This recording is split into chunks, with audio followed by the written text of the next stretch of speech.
Hello my dear student, this is Sudesh Sahu from life science tutorial. चलिए बेटा, हम बात करेंगे आज बिल्कुल नया टॉपिक स्टार्ट करें जिसका नाम है प्लांट फिजियोलॉजी। ठीक है, तो चलिए पहले तो हम यही बात कर लेंगे बेटा कि एक्चुअल में ये जो चैप्टर है, ये जो सब्जेक्ट है, उनका पर्पस क्या है। तो आपको पता होगा बेटा, जब हम बात करते हैं फिजियोलॉजी का, तो फिजियोलॉजी में हम दो चीजें इंक्लूड करते हैं बेटा। देखो, सबसे पहली बात, प्लांट फिजियोलॉजी में हम मेन जो फोकस करेंगे वो करेंगे बेटा एंजियोस्पर्मिक प्लांट का। ठीक है, यहाँ पे हम मेन फोकस करेंगे एंजियोस्पर्मिक प्लांट का, जो कि हमारे एग्जाम पर्पस के लिए मेन है। और जब हम एनिमल फिजियोलॉजी या प्लांट फिजियोलॉजी की बात करते हैं बेटा, तो यहाँ पे ना दो एस्पेक्ट की स्टडी करेंगे। दो एस्पेक्ट की क्या करेंगे बेटा, यहाँ पे स्टडी करेंगे। क्या क्या चीजें हैं वो यहाँ पे देख के हम बताते हैं आपको। सबसे पहली बात तो आती है बेटा यहाँ पे, एक को कहा जाएगा मार्फोलॉजी और एक है आपका क्या, एनाटॉमी। तो सिंपल सी बात है, नंबर वन मैं नोट करता हूं क्या, मार्फोलॉजी, और एक मैं नोट कर देता हूं बेटा, इसको हम बोलेंगे क्या, एनाटॉमी। तो भाई जब हम फिजियोलॉजी की बात कर रहे हैं बेटा, the study about the outer या एक्सटर्नल स्ट्रक्चर, इसका मतलब होता है बेटा स्टडी ऑफ क्या, एक्सटर्नल। ठीक है, external structure, study about the external structure of plant. इसको हम क्या कहेंगे बेटा, हम कहेंगे इसको क्या, मार्फोलॉजी ऑफ प्लांट कहेंगे। जब हम एनाटॉमी की बात करेंगे बेटा, तो हम यहाँ पे बात करेंगे study about, right, study about the क्या, इंटरनल स्ट्रक्चर। यहाँ पे हम इंटरनल स्ट्रक्चर की डिटेल स्टडी करेंगे, तो वो कहलाएगा तुम्हारा एनाटॉमी। तो भाई प्लांट फिजियोलॉजी में एक्चुअल में क्या हो रहा है बेटा, तो स्टडी करेंगे यहाँ पे। क्या स्टडी करेंगे भैया, तो चलो जो करते हैं वही करना पड़ेगा। तो स्टडी ऑफ प्लांट मॉर्फोलॉजी, ठीक है, प्लांट के मॉर्फोलॉजी के बारे में, एनाटॉमी के बारे में स्टडी करेंगे।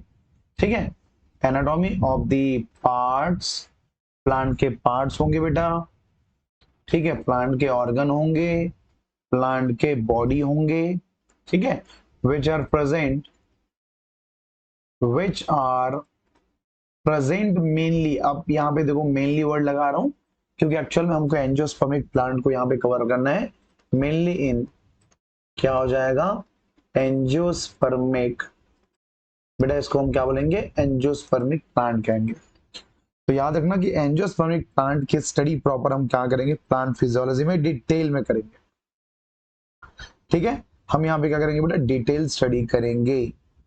ठीक है, चलिए, तो सबसे पहला जो टॉपिक है तुम्हारे प्लांट फिजियोलॉजी का बेटा, वो है ट्रांसपोर्ट। क्या पढ़ेंगे सबसे पहले, हम यहाँ पे कवर करेंगे बेटा ट्रांसपोर्टेशन सिस्टम को। तो यदि आपको पता होगा बेटा, तो जब हम ट्रांसपोर्ट की यहाँ पे बात कर रहे हैं, तो ट्रांसपोर्ट की बात बिना जाइलम के और बिना फ्लोएम के हो सकती है क्या, नहीं हो सकती बिल्कुल। तो यहाँ पे जब हम प्लांट की बात करते हैं, जैसे एनिमल में क्या होता है बेटा, जब हम बात करते हैं एनिमल का, तो एनिमल में जो भी चीजें होता है उसका ट्रांसपोर्ट कौन करता है, ब्लड करता है। That is called circulatory system. इनके पास में क्या है, सर्कुलेटरी, सर्कुलेटरी सिस्टम है। सेम वैसा ही हमारे में भी क्या होता है बेटा, सिस्टम होगा प्लांट में, सर्कुलेटरी सिस्टम, जिसको हम बोलते हैं वस्कुलर टिश्यू बोलते हैं। जाइलम का जो मेन काम है बेटा, वो ट्रांसपोर्ट करना है। किसका ट्रांसपोर्ट करता है, ये तो बच्चों जैसा है ना भाई, ये तो सबको आपको पता है, बट फिर भी बताता हूं भाई। Transport of water molecule, right, water का, वाटर में क्या प्रेजेंट होगा, मिनरल्स का। ठीक है, वाटर में क्या प्रेजेंट होगा, आयंस प्रेजेंट होंगे। इन सभी चीजों का ट्रांसपोर्टेशन करता है तुम्हारा जाइलम। जबकि हम जब बात करते हैं फ्लोएम की, तो फ्लोएम का काम क्या है बेटा, फूड का ट्रांसपोर्ट करना। क्या करेगा ये, फूड का ट्रांसपोर्ट करेगा। फूड मतलब हम बात कर रहे हैं फोटो एसिमिलेट। फूड मतलब क्या, फोटो एसिमिलेट की बात कर रहे हैं। ये एसिमिलेट क्या है, जो प्रोडक्ट होते हैं हमारे फोटोसिंथेसिस के। लाइक एग्जांपल की बात करूंगा तो स्टोरेज पार्ट में क्या आएगा, स्टार्च। राइट। स्टोरेज पार्ट में क्या आएगा, स्टार्च आएगा, ठीक है, ग्लूकोज है, और एक क्या है बेटा, सुक्रोज है, ठीक है, ग्लूकोज है और एक क्या है, सुक्रोज है। इन लोगों का क्या करते हैं अपन, ट्रांसपोर्टेशन करने का काम यहाँ पे करते हैं, ठीक है। अब ये तो बात हो गई यहाँ की भाई। अब सिंपली अपन क्या करते हैं, पहले कवर कर लेते हैं बेटा तुम्हारे ट्रांसपोर्टेशन ऑफ फोटो एसिमिलेट को। मतलब हम बात करेंगे किसके बारे में, फ्लोएम के सिस्टम के बारे में। तो चलिए हेडिंग डाल देता हूं बेटा, transportation of photo assimilate. Transportation of photo assimilate, photo assimilate, ठीक है। ये हमारा मेन टॉपिक है, इसी में हमको डिटेल आज क्या करना है बेटा, कैटेगराइज करना है, ठीक है। चलिए देखते जाइए। सबसे पहली बात की यदि हम बात करें बेटा फोटो एसिमिलेट का, तो पहला पॉइंट तो यही बनता है कि एक्चुअल में ट्रांसपोर्टेशन कौन करता है, ठीक है। तो यहां पे दो पॉइंट मैं बना रहा हूं, इन प्लांट, इन प्लांट क्या क्या, water, minerals and ions. Water एक हो जाएगा तुम्हारा मिनरल्स, और एक हो जाएगा बेटा तुम्हारा क्या, ions. Transported through, transported through, किसके थ्रू ट्रांसपोर्ट होता है, ट्रांसपोर्टेड थ्रू दी जाइलम। मगर यदि मैं ट्रांसपोर्ट की बात करूं, एंड या अपन वर्ड लगा सकते हैं while, transportation of, transportation of food material. Food material को हमने क्या कहा था बेटा, फोटो, फोटो एसिमिलेट कहा था। तो फूड मटेरियल या फोटो एसिमिलेट का जो ट्रांसपोर्ट होता है वो कैसे होगा, while the transportation of food material by the क्या, फ्लोएम सिस्टम के थ्रू होगा। हमारे फ्लोएम के थ्रू इसका क्या होता है बेटा, ट्रांसपोर्टेशन होता है, ठीक है। अब हम बार बार यूज कर रहे हैं यार, जाइलम यूज कर रहे हैं, ठीक है, फिर बोल रहे हैं कि फ्लोएम भी होता है। तो जाइलम बोलूं या फिर जो फ्लोएम बोलूं बेटा, जाइलम फ्लोएम एक्चुअल में क्या है, तो प्लांट का वस्कुलर बंडल है। ये क्या है, वस्कुलर बंडल के पार्ट है जाइलम एंड फ्लोएम, ठीक है। जिसमें से जाइलम का काम क्या है, तो जाइलम का काम है रेगुलेट करना। क्या रेगुलेट कर रहा है, वाटर मॉलिक्यूल को, आयंस को, और मिनरल्स को, है ना, ये इनका काम है। फ्लोएम का काम क्या है बेटा, फूड एसिमिलेट, जिसको तुम फोटो एसिमिलेट बोलते हो, ठीक है ना भाई। तो एसिमिलेट का काम है इसका। तो दोनों जो है वो अपना अपना काम जो है बखूबी क्या करते हैं बेटा, रेगुलेट करते हैं। अब एग्जाम में जो क्वेश्चन आता है, एक तो यहां से आ जाता है बेटा कि फ्लोएम जो है, फ्लोएम जो है वो किन किन कंपोनेंट से मिलके बना हुआ है, ये पूछा जाता है। तो याद रखना, चाहे वो जाइलम हो चाहे वो फ्लोएम हो बेटा, दोनों जो है 4 कंपोनेंट से मिलके बनते हैं, जिसमें से 2 कॉमन है। फ्लोएम के पेरेन्काइमा बोलूंगा, वैसे ही मैं जाइलम में पेरेन्काइमा बोलूंगा। तो ये हो जाएगा तुम्हारा फ्लोएम का पेरेन्काइमा, ठीक है, फ्लोएम पेरेन्काइमा। और एक हो जाएगा आपका फ्लोएम का फाइबर बेटा। फ्लोएम का क्या हो जाएगा, फाइबर हो जाएगा। यदि फ्लोएम पेरेन्काइमा और फ्लोएम फाइबर ये कॉमन है जाइलम में भी और फ्लोएम में भी। जो नया क्या है, तो ये आपको याद करना है, एक है बेटा सीवी ट्यूब, ठीक है, इसको क्या बोलेंगे, सीवी ट्यूब बोलेंगे। और एक है तुम्हारा कंपेनियन सेल। एक कौन है, तुम्हारा कंपेनियन सेल है, जिसको हम बोलेंगे क्या, कंपेनियन सेल, सीसी बोलेंगे। लिविंग सेल होता है बेटा, लाइव सेल होता है ये, ठीक है। मगर सीवी ट्यूब जो होता है वो कैसा होता है बेटा, डेड होता है, through the program cell death, ठीक है। फ्लोएम पेरेन्काइमा भी क्या होगा, लाइव सेल होगा, लिविंग सेल होगा, ठीक, ठीक है। यहाँ पे सीवी ट्यूब बस जो है वो पीसीडी के थ्रू बनता है, बीच में कैपिलरी बन जाती है, तो इसीलिए वो कैसा होता है, डेड सेल से बनते हैं, ठीक है। अब यदि हम बात करें बेटा कि ट्रांसपोर्टेशन किस तरह से होता है, तो आपको पता है कि भाई जो ट्रांसपोर्टेशन है वो बाई डायरेक्शनल होगा। कैसे बाई डायरेक्शनल होगा? यहाँ पे देखिएगा, मान लो ये हमारा एक प्लांट है बेटा, ठीक है, मान लेते हैं, एक मिनट, ये थोड़ा इसको थिक कर लेते हैं ताकि समझ में आए। ठीक है, चलिए, ये प्लांट है बेटा, है ना। प्लांट का ये क्या है? अपेक्स है, और ये जो है वो बेस कहलाता है। मुझे बताइए, इस प्लांट में मान लो ऐसा ब्रांचेस निकले हुए हैं, तो इस ब्रांचेस में एक चलो लीफ बना देता हूं, ठीक है, एक पत्ता बना देते हैं मस्त, ठीक है, ऐसा लीफ बना देता हूं भैया, सस्ता वाला लीफ बना ले ऐसा। आपको पता है बेटा कि फोटोसिंथेसिस जो है वो यहाँ हो रहा है, ना कि बेस में। तो इसका मूवमेंट तो आपका मान लो कि यदि इसका मूवमेंट मुझे करना रहा तो फोटो एसिमुलेट की मूवमेंट डाउन साइड भी हो रही है, और फोटो एसिमुलेट की जो मूवमेंट है वो अप साइड भी हो रही है। डाउन साइड और अप साइड दोनों साइड में मूवमेंट हो रही। इसका मतलब ये कि भाई जो फोटो एसिमुलेट का जो ट्रांसपोर्टेशन होता है वो बाई डायरेक्शनल होता है, सिंपल सी बात है। तो यहां पे हम बात करें बेटा ट्रांसपोर्टेशन, ठीक है, transportation of photo assimilate, transportation of photo assimilate occur in both, occur in both what? Both directions, ठीक है, दोनों डायरेक्शन में मूवमेंट होगा। याद रखना कैसा होता है? बाई डायरेक्शनल होता है, ठीक है। कैसा होगा? By directional. कैसा होगा? मूवमेंट होता है आपके फ्लोएम के ट्रांसपोर्टेशन में, ठीक है, फ्लोएम के ट्रांसपोर्टेशन में बाई डायरेक्शनल मूवमेंट होगा। एक बात समझ में आ गई? जो ट्रांसपोर्टेशन होता है बेटा वो शॉर्ट डिस्टेंस भी होता है, लॉन्ग डिस्टेंस भी होता है, बट मेनली प्लांट में जो ट्रांसपोर्टेशन होता है वो शॉर्ट डिस्टेंस होता है। तो याद रखना, शॉर्ट डिस्टेंस क्या होता है? ट्रांसपोर्टेशन होता है, ठीक है। Short distance transportation of what? Photo assimilate, ठीक है। फोटो एसिमुलेट का जो ट्रांसपोर्ट होगा बेटा वो कैसा होगा? शॉर्ट डिस्टेंस प्रोसेस में होता है, ठीक है।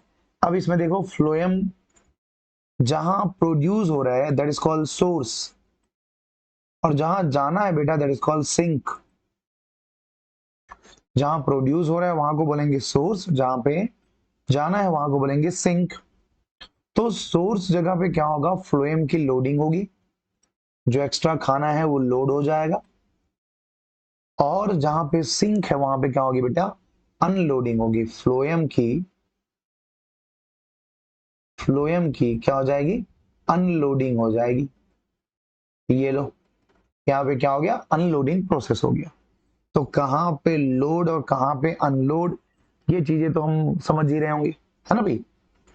और ट्रांसपोर्टेशन भी देखे होंगे कि बोथ डायरेक्शनल होता है, दोनों साइड में ट्रांसपोर्टेशन होगा, ठीक है। चलो, तो जब दोनों साइड पे ट्रांसपोर्टेशन हो रहा है तो डिस्ट्रीब्यूशन कैसे होता है? तो डिस्ट्रीब्यूशन कैसे होता है बेटा, उसको समझने के लिए अपने को देखना पड़ेगा फ्लोएम ट्रांसलोकेशन एंड पार्टिशनिंग, ठीक है। फ्लोएम का ट्रांसलोकेशन, फ्लोएम का ट्रांसलोकेशन, ठीक है, इसको हमको देखना है। ट्रांसलोकेशन की बात हो रही है, तो जब हम बात करेंगे ट्रांसलोकेशन का, तो ये कैसा होगा बेटा? लॉन्ग डिस्टेंस ट्रांसपोर्ट होगा। लॉन्ग डिस्टेंस क्या होता है? ट्रांसपोर्ट होता है तुम्हारा फ्लोएम ट्रांसलोकेशन का। यदि लॉन्ग डिस्टेंस में हो रहा है तो मेनली कैसा होगा? तो मेनली पेसिव होगा बेटा, एक एक पॉइंट को याद करना पड़ेगा। मेनली पेसिव ट्रांसपोर्ट के थ्रू होता है, मतलब कि एटीपी नॉट रिक्वायर्ड, एटीपी की रिक्वायरमेंट बिल्कुल भी नहीं होती है। बहुत स्लो हो रहा है भाई, सिंपल सी बात है। यदि हम बात करें कि पेसिव ट्रांसपोर्ट है तो इसका जो स्लो होता है, एवरेज स्पीड जो होती है बहुत कम होती है। कितना होता है तो बता देता हूं। एवरेज स्पीड अपॉन वेलोसिटी की बात हम करें तो 1 मीटर पर आवर, 1 घंटे में 1 मीटर का डिस्टेंस जो है वो पार करता है। और कैसे जाएगा? पैटर्न्स ऑफ फ्लो की बात करूंगा मैं, पैटर्न्स ऑफ फ्लो की बात करूंगा तो भैया जहां बन रहा है वो क्या है? सोर्स है।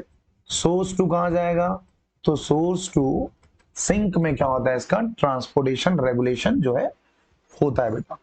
ठीक है, अब यहां पे एक क्वेश्चन बन सकता है कि भाई सोर्स सोर्स बोल रहे हैं तो एक्चुअल में सोर्स है क्या, कहां कहां बनते हैं। तो एक तो बनेंगे बेटा फोटोसिंथेटिक ऑर्गन में, ठीक है, फोटोसिंथेटिक क्या बनेंगे, ऑर्गन में बनेंगे। एक सोर्स रहता है बेटा एंडोस्पर्म में, ठीक है, एक रहता है तुम्हारा कॉटिलिडन में, ठीक है ना, फोटोसिंथेटिक ऑर्गन में, कॉटिलिडन में, एंडोस्पर्म में, और कुछ स्टोरेज वाले रूट्स में जहां पे स्टोर्स होते हैं ना, वहां की बात कर रहा हूं, यहां से भी ट्रांसपोर्टेशन हो सकता है। ठीक है, अब ये ट्रांसपोर्टेशन मटेरियल क्या है जो ट्रांसपोर्ट होता है, क्या लिपिड है, क्या प्रोटीन है, क्या कार्बोहाइड्रेट है। तो ये जानने के लिए अपने को यहां पे देखना पड़ेगा। तो यहां पे देखो ट्रांसपोर्टेशन, यदि मैं मटेरियल की बात करूं, ट्रांसपोर्टेशन मटेरियल्स की बात करूं बेटा, तो ट्रांसपोर्टेशन मटेरियल में सबसे मेन होता है नंबर 1 कार्बोहाइड्रेट। कौन होता है बेटा, कार्बोहाइड्रेट जो है वो मेन है यहाँ पे। ठीक है, अब देखना, ठीक है, तो मेन तो मटेरियल आपका क्या हो गया बेटा, कार्बोहाइड्रेट हो गया। ठीक है, कार्बोहाइड्रेट जो है मोस्ट कॉमन रेस्पिरेटरी सबस्ट्रेट है, याद रखना, मोस्ट कॉमन रेस्पिरेटरी क्या है बेटा, सबस्ट्रेट है। ठीक है, और कार्बोहाइड्रेट में कौन सा फॉर्म है जिसका हम यहाँ पे यूज करेंगे बेटा, तो वो है आपका सुक्रोज। कौन है, सुक्रोज एंड अदर, ठीक है, other raffinose family, sucrose and other raffinose family. आपको मैंने बायोकेमिस्ट्री में बताया है कि रेफिनोज फैमिली कौन सी कैटेगरी होती है। तो यहाँ पे सुक्रोज याद रखना कि ट्रांसपोर्टेशन के लिए सुक्रोज है, स्टोरेज के लिए स्टार्च होता है। यदि स्टोर्ड फॉर्म में बोलूं तो तुम बोल सकते हो क्या, स्टार्च होता है। ठीक है, मगर ट्रांसपोर्टेशन करना होगा तो मुझे वहां पे यूज करना पड़ेगा क्या, आपको सुक्रोज को। ठीक है, एक तो हो गया यार कार्बोहाइड्रेट का ट्रांसपोर्ट। दूसरा ट्रांसपोर्ट जो है वो किसका होता है, हार्मोन्स का होता है। दूसरा ट्रांसपोर्ट किसका होता है, हार्मोन्स का। और हार्मोन्स में मेनली किसका होगा, ऑक्सीन एंड साइटोकाइनिन का होता है। ऑक्सीन और साइटोकाइनिन का होता है। तीसरे नंबर में और किस चीज का ट्रांसपोर्ट हो सकता है, तो आरएनए मॉलिक्यूल का। आरएनए मॉलिक्यूल का भी ट्रांसपोर्ट होता है।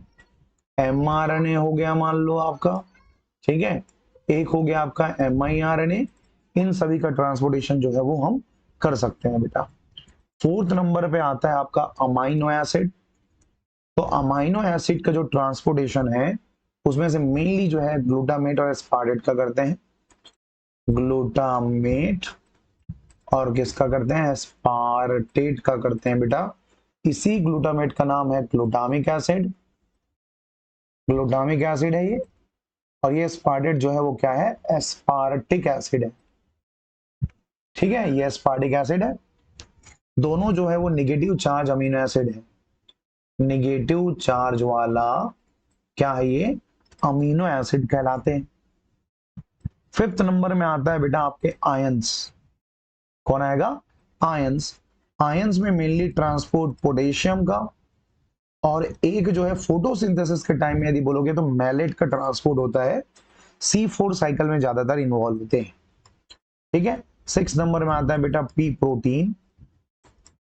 पी प्रोटीन का ट्रांसपोर्ट जो है दैट इज कॉल्ड, एक्चुअल में ये कौन है, तो तुम्हारा फ्लोयम प्रोटीन है।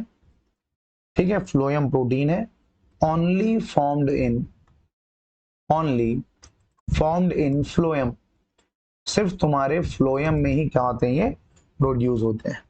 ठीक है, तो ये तो रही हमारी बेटा बेसिक, एक तरह का नॉलेज बोल सकते हैं फॉर द ट्रांसपोर्टेशन मैकेनिज्म। मगर इसके पहले हमको समझना पड़ेगा एक्चुअल में कि भैया फ्लोयम का स्ट्रक्चर है क्या। तो फ्लोयम के स्ट्रक्चर को यदि जानना है तो सबसे पहले उसके कंपोनेंट्स को जानना पड़ेगा। तो चलिए देख लेते हैं बेटा कि सीवी ट्यूब क्या है, कैसा है, क्या इसमें लिमिटेशन होती है, क्या इसका स्ट्रक्चर है, क्या इसका फंक्शन है। इन सब के बारे में हम बात कर लेते हैं आपके सीवी ट्यूब के बारे में। ठीक है। तो भाई सीवी ट्यूब क्या होता है बेटा, लिविंग है, लिविंग सेल है, बट जब मैच्योर कंडीशन में आता है तो ना तो न्यूक्लियस, ना तो गोल्जी बॉडी, ना राइबोसोम, ना वैक्यूल, कुछ भी प्रेजेंट नहीं होता। ये आपका स्टार पॉइंट बोल सकते हो। ठीक है। सेल कैसा है, तो मैं बोला लिविंग सेल है। कैसा है बेटा, लिविंग सेल है, बट कब, मैच्योर कंडीशन में। But in mature condition, mature condition में क्या होगा कि जो भी इसकी जो न्यूक्लियस होते हैं, गोल्जी बॉडी होगी, सब गैप हो जाएंगे। तो मैच्योर कंडीशन फॉर्म क्या क्या, एक तुम्हारा न्यूक्लियस, ठीक है, एक है तुम्हारा गोल्जी बॉडी, न्यूक्लियस हो गया है, गोल्जी बॉडी हो गए हैं, ठीक है। एक हो गया बेटा तुम्हारा राइबोसोम, एक हो गया तुम्हारा राइबोसोम, एक हो गया तुम्हारा वैक्यूल्स, एक क्या है, vacuoles. Vacuoles are absent, right, और नॉट प्रेजेंट, ठीक है ना। ये जो है टोटली जो है absent होगा। तो रहता क्या है, तो एक है बेटा smooth endoplasmic reticulum, mitochondria, smooth endoplasmic reticulum, mitochondria and plastid, ठीक है ना भाई। एंड प्लास्टिड क्या होगा बेटा, यहाँ पे प्रेजेंट होगा, ठीक है। ये प्रेजेंट होता है, याद रखेंगे, ये है, ठीक है। ये जो है वो इसमें नहीं होता है, ठीक है। ये बात हो गई। अब देखो, जब इनके पास राइबोसोम नहीं है, देखो ना, राइबोसोम नहीं है बेटा, तो राइबोसोम का काम है प्रोटीन सिंथेसिस करना, ये तो प्रोटीन सिंथेसिस कर नहीं पाएगा। दैट मीन्स कहीं ना कहीं फूड के लिए, न्यूट्रिएंट के लिए ये दूसरे ऑर्गन पे क्या रहेंगे, दूसरे सेल पे क्या रहेंगे, डिपेंडेंट होंगे, ठीक है। तो याद रखना, since ribosome is absent, ribosome is absent in CV tube, तो सीवी ट्यूब में राइबोसोम नहीं है, इसीलिए सो दे derived derived nutrient from, कहां से लेगा, तो अपने पड़ोसी से लेगा बेटा, पड़ोसी का नाम है कंपेनियन सेल, ठीक है। कंपेनियन सेल से ये क्या लेता है, न्यूट्रिएंट के लिए डिपेंडेंट होता है, ठीक है। और कंपेनियन सेल से कैसे लेगा, दोनों के बीच में कनेक्शन होगा बाय दी प्लाज्मोडेस्मेटा, दोनों सेल के बीच में क्या प्रेजेंट होगा, प्लाज्मोडेस्मेटा जो है वो प्रेजेंट होगा, ठीक है। ये प्लाज्मोडेस्मेटा जो है बेटा वो ट्रांसलोकेशन के लिए प्रेजेंट होता है। तो याद रखना, प्लाज्मोडेस्मेटा प्रेजेंट फॉर क्या, ट्रांसलोकेशन, ट्रांसलोकेशन के लिए क्या प्रेजेंट होता है, प्लाज्मोडेस्मेटा प्रेजेंट होता है। यहां पे एक की पॉइंट आप याद रख सकते हो सीएसईआर नेट के लिए, कि हमारे सीवी ट्यूब में हाई टर्जर प्रेशर होता है, हाई टर्जर प्रेशर होगा बेटा इन सीवी ट्यूब, सीवी ट्यूब में टर्जर प्रेशर बहुत ज्यादा होता है। इस बात को की पॉइंट बना सकते हैं, याद रखना।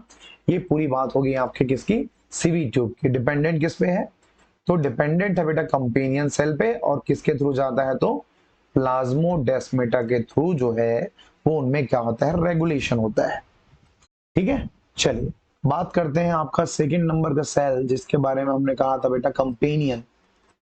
तो ये तुम्हारा सेकंड नंबर का सेल है जिसका नाम कंपेनियन सेल है।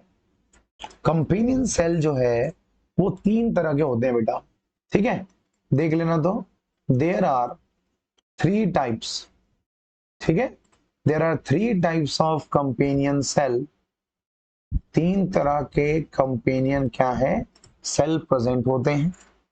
एक है बेटा ऑर्डिनरी, ठीक है, ऑर्डिनरी बोलेंगे इसको, ऑर्डिनरी कंपेनियन सेल एक हो गया तुम्हारा, ठीक है। एक हो गया तुम्हारा इंटरमीडियरी, जो बीच में रहेगा, ठीक है, इंटरमीडियरी कंपेनियन सेल को सीसी लिख दे रहा हूं बेटा। और थर्ड नंबर पे आता है ट्रांसफर कंपेनियन सेल, कौन सा आ जाएगा, ट्रांसफर कंपेनियन सेल जो है यहाँ पे प्रेजेंट होंगे। ठीक है, all cells are required for the phloem loading and unloading, मतलब कि ये तीनों तरह की रिक्वायरमेंट होती है। All cells are required for, इसलिए भैया लोडिंग एंड क्या करता है बेटा, अनलोडिंग करता है। ठीक है, तो लोडिंग एंड अनलोडिंग के लिए ये रिस्पॉन्सिबल है, इस बात को आप बहुत अच्छे से ध्यान देना। ठीक है, तो ये रह गई बात तुम्हारे कंपेनियन सेल और प्लाज्मोडेस्माटा की। चलो दिखा देता हूं बेटा प्लाज्मोडेस्माटा कहां पे है। तो एक सिंपल सा अपन बना लेते हैं डायग्राम। ठीक है, चलिए ये देखिए, एक छोटा सा हमने डायग्राम बनाया।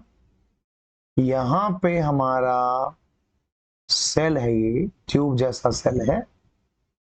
ठीक है, ये ट्यूब जैसा सेल है और इसी सेल से जुड़ा हुआ है हमारा कौन, कंपेनियन सेल।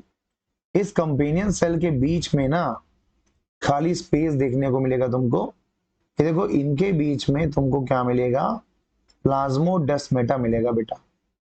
क्या मिलेगा यहाँ पे, प्लाज्मोडेस्माटा मिलेगा। कैसे दिखता है तो देख लो, ये बीच में आपको गैप मिलेंगे ऐसे। ठीक है, ये बीच में आपको क्या मिल गया, गैप मिल गया। तो भाई ये जो ट्यूब जैसा स्ट्रक्चर दिख रहा है बेटा, ये तुम्हारा है सीवी ट्यूब है। और ये जो सेल दिख रहा है वो कौन है, हमारा कंपेनियन सेल। ठीक है ना, ये हमारा कंपेनियन सेल है। जो भी न्यूट्रिएंट है वो कहां पे है, कंपेनियन सेल में है। और कंपेनियन सेल से ट्रांसपोर्ट होके जाता है कहां पे, तुम्हारे सीवी ट्यूब में जाता है। ठीक है, तो एकदम बेसिक सा मैंने आपको यहाँ पे बताया बेटा। ये जो बीच में स्ट्रक्चर दिख रहा है ये वाला, ये कौन है, यही हमारा प्लाज्मोडेस्माटा है, जो प्लांट में दो सेल के बीच में क्या बना रहा है, कनेक्शन बना रहा है। ये सिंपल सा आप बोल सकते हैं कि भैया क्या है, तो मैकेनिज्म है, मैकेनिज्म ऑफ ट्रांसलोकेशन। ठीक है, ट्रांसलोकेशन का एक सिंपल सा क्या बोल सकते हैं, मैकेनिज्म यहाँ पे हम ऐड कर सकते हैं। ठीक है, चलिए फिर, तो एक्चुअल में मैकेनिज्म किस तरह से रेगुलेट होता है, इसको यदि आपको समझना है बेटा, तो यहाँ पे चलो स्टार्ट करता हूं, मैं आपको बताता हूं कि मैकेनिज्म कैसे होता है। ठीक है, तो इसके लिए हमको बनाना पड़ेगा बेटा, दो टेस्ट ट्यूब बनाने पड़ेंगे। ठीक है, एक टेस्ट ट्यूब ये हो गया, इसी को हम कॉपी कर लेते हैं, दो टेस्ट ट्यूब हमारा बन गया है। ठीक है भाई, ये दो टेस्ट ट्यूब बन गया है। और दो टेस्ट ट्यूब है, ये तो बॉक्स जैसा दिख रहा है। टेस्ट ट्यूब कैसे बनाए, तो टेस्ट ट्यूब बनाने के लिए अपन ने क्या किया है, यहाँ पे हमको ओपन करना पड़ेगा इसको। चलो, एक तो हमने यहाँ पे बीकर मान लो, टेस्ट ट्यूब नहीं तो बीकर मान लो। ठीक है, ये देख लो भाई, ये हमारे पास क्या मिल गया है, दो बीकर मिल गए हैं बढ़िया वाले। अब दो बीकर को बेटा ऐसे कनेक्ट करेंगे कि एक दूसरे के बीच में क्या मिलेगा, आपको कनेक्शन मिलेगा। तो चलिए कनेक्शन दिखाने के लिए मैं आपको बताता हूं कि इसको अपन कैसा कर सकते हैं। ये यहाँ पे एक पाइप है, ठीक है, एक यहाँ पे, एक मिनट ये गड़बड़ कर रहा है, एक यहां से पाइप बना देते हैं, ये ऐसा, एक यहां से पाइप बना देते हैं ऐसा। ठीक है, ये हो गया बेटा कनेक्टेड, बढ़िया। ठीक है, ये पाइप है। अब पाइप को क्या करना पड़ेगा, अपने को ज्वाइंट भी करना पड़ेगा। ठीक है, तो यहां पे इसका कॉपी कर देते हैं, ये हो जाएगा ऐसा। या फिर कॉपी नहीं करे तो सिंपली ऐसा मूव करा सकते हैं, कर देते हैं, कोई दिक्कत नहीं है। चलो एक एक एक हाथ से बना लेता हूँ ट्यूब। ये देखो, ये ट्यूब जो है पतली सी ट्यूब है, ताकि हमको मूवमेंट दिख सके। ये एक्सपेरिमेंट आप घर में भी कर सकते हैं, आराम से ये हो जाएगा। ठीक है, इसके लिए बहुत वेल सेटअप की रिक्वायरमेंट नहीं है, बस एकदम सिंपल सा सेटअप है, आप अपने घर में कुछ भी चीजें यूज करके बना सकते हैं। ठीक है बेटा, अब यहाँ पे देखना कि ये हमारा बीकर ए है बेटा और ये हमारा बी है। ठीक है, यहाँ पे हमने डाल दिया बेटा सेमी परमेबल मेम्ब्रेन डाल दिया है। ठीक है, और ये हमारा यहाँ पे सॉल्यूशन है सुक्रोज का। सुक्रोज का सॉल्यूशन पूरा यहाँ पे डला हुआ है, ठीक है। यहाँ पे सुक्रोज का सॉल्यूशन डला हुआ है, ये लो। और यहाँ पे एक मेम्ब्रेन है, सेमी परमिएबल मेम्ब्रेन है, जहां से क्रॉस कर सकता है। हम देखना चाह रहे हैं मैकेनिज्म ऑफ ट्रांसलोकेशन, ठीक है। हम देखना चाह रहे हैं क्या चीज को, मैकेनिज्म ऑफ ट्रांसलोकेशन को देखना चाह रहे हैं यहाँ पे। तो चलिए बेटा, ट्रांसलोकेशन की बात कर रहे हैं। मैं बोलता हूं कि जब हमने स्टार्ट किया था, स्टार्टिंग कंडीशन की बात की थी, तो यहाँ पे ना 0% सुक्रोज है। 0% क्या है, सुक्रोज है। और इनके पास है बेटा 100% सुक्रोज। एक्चुअल में हमने ए बीकर में कुछ डाला ही नहीं है, मगर after some time because of the osmolarity and the potential difference क्या होगा कि मूवमेंट होगा बेटा। ये जो सॉल्यूट है वो मूव करेगा इधर की तरफ, और धीरे धीरे जो सॉल्यूट है वो कहाँ आने लगेगा, इस जगह पे आने लगेगा। तो ये कब तक मूवमेंट होगा, तो कुछ समय बाद जब हम देखते हैं, आफ्टर सम टाइम, हमने जब इसको देखा बेटा, तो 50% यहाँ पे क्या हो गया, सुक्रोज आ गया। 50% क्या आ गया, सुक्रोज। यहाँ पे भी क्या हो गया, 50% सुक्रोज आ गया। दैट मीन्स यहाँ का 50% सुक्रोज कहाँ चले गया है, ए में चले गया है, ठीक है। ये हुआ कैसे बेटा, है ना भाई, ये हुआ कैसे। तो इसको समझने के लिए बेटा तुमको मैं कुछ बातें बता दे रहा हूं कि एक्चुअल में इस हाइपोथेसिस को, this hypothesis is given by मुंच, ठीक है ना। मुंच के थ्रू इसको क्या किया गया था, एक्सप्लेन किया गया था।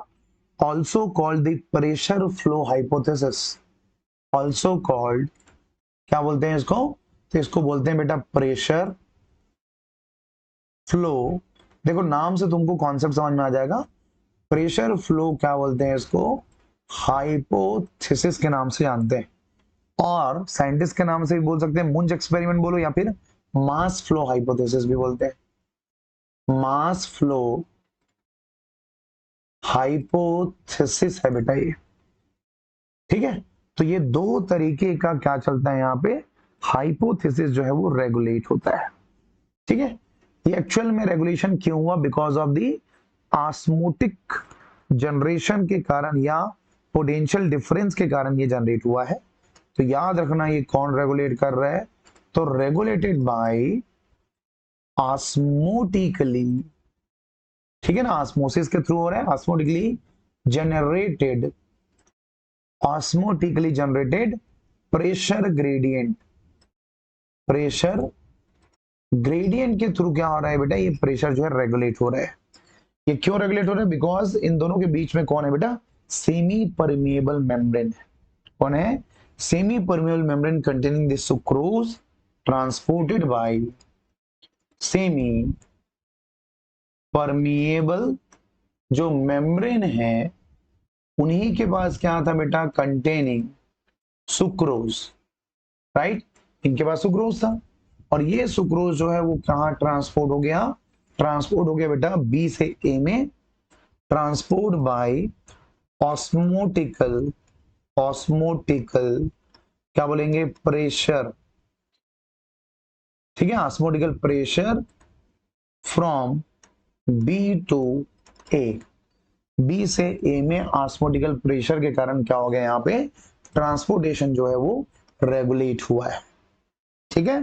तो इस तरीके से रेगुलेशन जो है बेटा यहाँ पे क्या होगा, यहाँ पे